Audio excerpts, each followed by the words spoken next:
Hello friends, இந்த சங்குப்பூ வச்சு தான் இன்றைக்கி ஒரு ஸ்வீட் ரெசிபி செய்ய போகிறேன். எப்படி செய்கிறதுன்னு பார்க்கலாம். இதை முதல்ல அலசி எடுத்துக்கும். இப்போ அலசும் போது இந்த தண்ணி எப்படி இருக்குன்னு பாருங்கள்.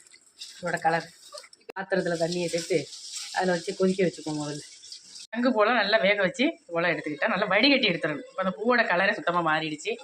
தண்ணி ஒரு பாத்திரத்தில் சேர்த்துருக்கேன். இது போல் அகரகர ஒரு 1/2 மணி நேரம் தண்ணியில் ஊற வச்சு இப்போ இந்த தண்ணியில் சேர்த்துக்கலாம்.